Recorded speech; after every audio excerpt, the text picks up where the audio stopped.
You want to know what? We have another Read My Coloring submission, and I love getting these. The reason why I'm creating this longer video is because it is about a theme and a topic that half of us experience, and a third of us are experiencing right now.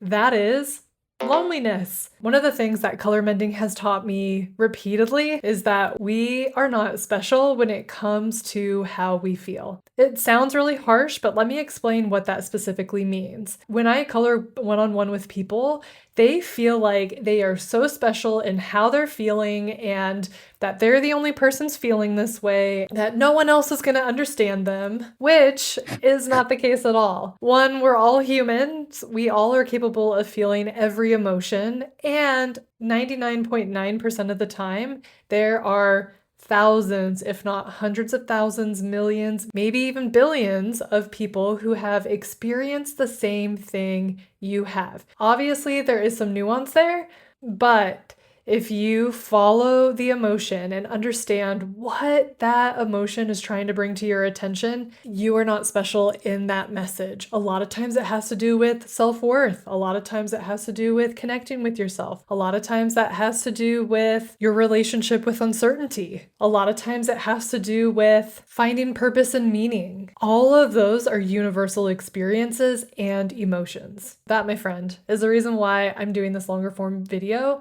on this coloring. I have not interpreted this coloring yet. We are doing it live. You can see at the top of the coloring, that's where the person wrote down what they were coloring about. It says, "I'm alone. My body wants to reach out and connect with a friend. Jumping out. I feel light and not grounded." I'm going to assume that the jumping out has to do with the feeling light and not grounded. So color mending is all about finding clues, gathering as much clues about how you're feeling, what the feeling is about, where in your body you're feeling it, because all of those things are going to help us put the pieces of the puzzle together and get that overarching message that your body's trying to send you. So we got a lot of juicy information just from those few words. So feelings of loneliness, wanting to reach out and connect, and feeling really light and like they're not tethered or grounded. Before we even go into what the colors mean, let's spend some time and see if we can gather more clues. The thing that stands out to me the most is the specific words, not grounded.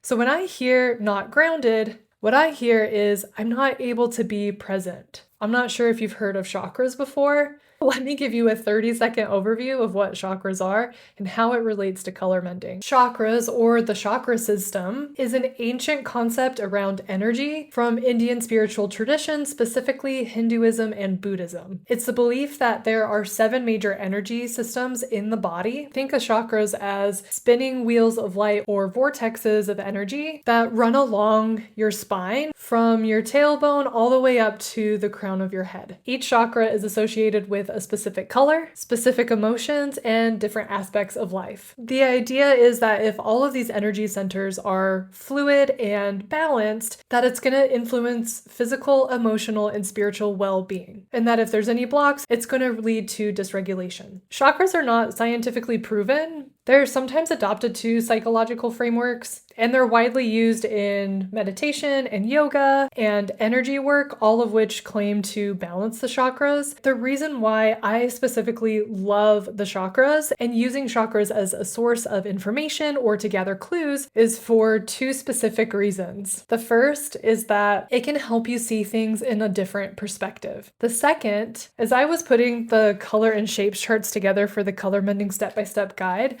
I saw a ton of overlap based on what the colors represented with the information that I was learning about chakras. So again, with color mending, we're going to lead with curiosity and we're going to use resources to help us gather as many clues as possible. That was obviously longer than 30 seconds, but thanks for hanging with me. When I hear that I'm not grounded, I specifically think about the root chakra. It tethers us to the earth, is what helps us stay in the present moment and not living in the future and not living in the past. It is truly what is able to help us feel rooted and grounded and connected, not only to the earth, but to ourselves and to others. Over the years, I've collected a lot of different information from a lot of different sources, and I'm going to read something that I feel like is applicable to this. So this is specifically talking about when root chakras feel closed. It says that When it's closed, you're not fully connected to what's going on, and it tends to make you hesitant to make decisions or stand firm with them.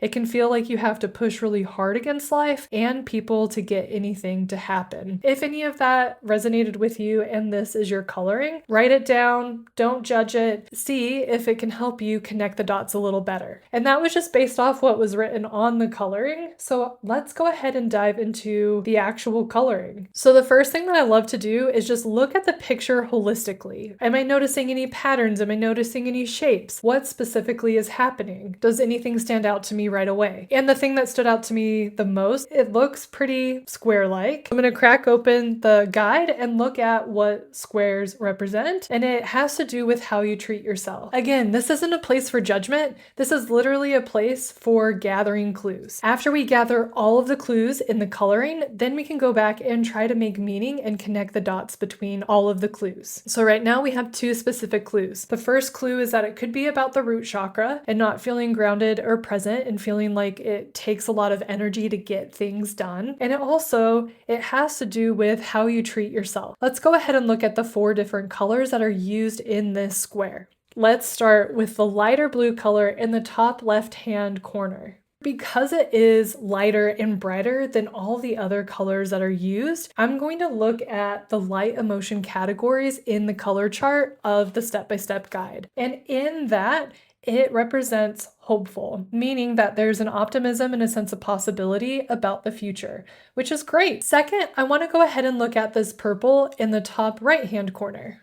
This purple specifically, when I look at the emotion categories in the heavy column, because it doesn't feel as light or expansive as the blue, the emotion that sticks out the most is rebellious, so resistance against convention. Specifically, when rebelliousness comes up, it typically has to do with you feeling like you're going against what people say are the norms or labeling as what is acceptable. I see this a lot in the clients that I work with because I typically work with neurodivergent clients. I don't know if you're neurodivergent or not. This is such a common feeling for neurodivergent folks. Feeling like your brain is wired different, that the world maybe isn't built for people with your brain or your perspective, and that it feels like maybe the type of connection or the type of friendship you're looking for may be going against what is the standard or what is considered normal. It doesn't mean that there's anything wrong with it. It's just information to be able to help you maybe get a better understanding about where you could potentially look for creating friendships. Things like places to volunteer or clubs to be a part of or community activities that you can help out with. So I'm going to write that down. Let's go ahead and look at this big blue.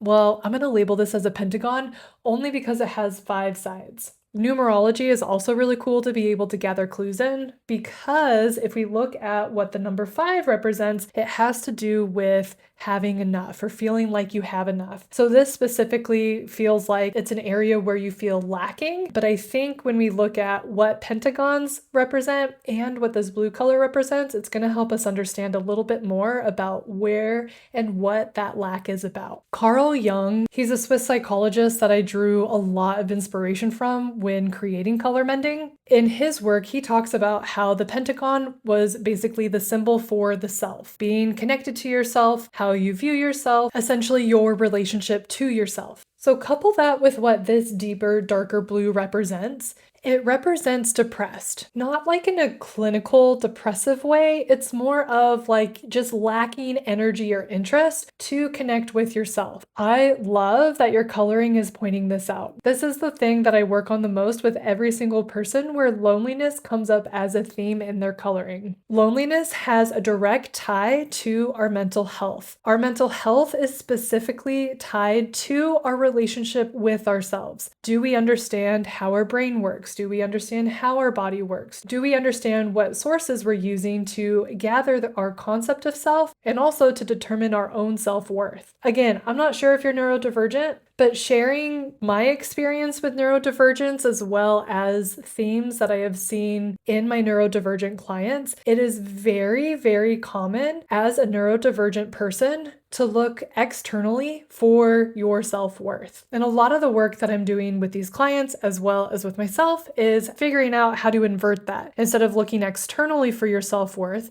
how do you get that sense of worth and sense of self from you? All of that to say, this is just pointing out that you really don't have interest in doing any of that work, which can fuel the sense of loneliness that you're feeling. What I've seen with myself and with my other clients who have really done the work to understand who they are and what they need and get to know themselves on a deeper level is that typically the loneliness subsides because they understand what type of relationships they're looking for. They're understanding what type of activities help fill their cup, what activities deplete their cup, and helps them have the data to be able to make better decisions and be a better advocate for themselves. So this is basically your body's invitation of saying like, hey, I understand you don't have any interest in exploring this and learning more about yourself, but if you do, it's going to help address the loneliness that you're feeling. The last thing we're going to look at is the blue in the lower left-hand corner.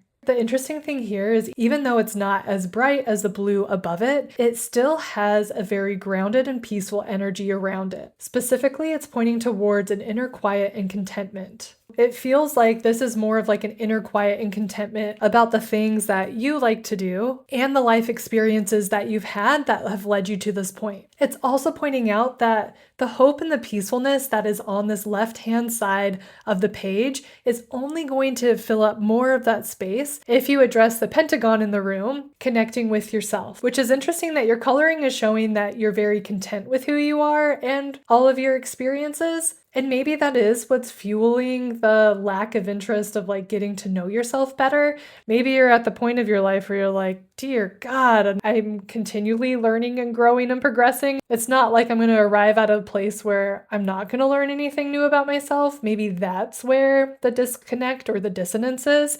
But I would go ahead and explore that. Looking at all the clues that we've gathered along the way, I would suggest to you to look at that. What about deepening the relationship with yourself and understanding yourself and your needs better feels rebellious and makes you not interested in exploring that? I hope that if this is your coloring, that you have a lot of thoughts and a lot of things to think about. And as always, please take what resonates and leave what doesn't. We are not having a one-on-one conversation like I normally would have with clients that I'm coloring with, but if you want one of those, I'll drop the link in the description. And if you're watching this and want to submit your coloring for me to interpret, there's a link in the description to teach you how. Thank you so much for tuning in. We'll see you the next time I'm interpreting someone's coloring. Bye, y'all.